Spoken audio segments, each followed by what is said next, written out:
Dr. Jose Rizal Facts mula sa kasaysayan ng Pilipinas. Itong ang ilang mga tanong tungkol sa bayani nating si Dr. Jose Rizal. Ano ang buong pangalan ni Dr. Jose Rizal? Ang sagot ay Jose Protasio Rizal Mercado y Alonso Realonda.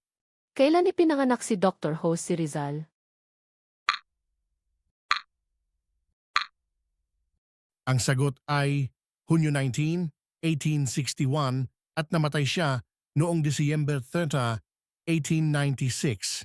Ano ang pangalan ng magulang ni Dr. Jose Rizal?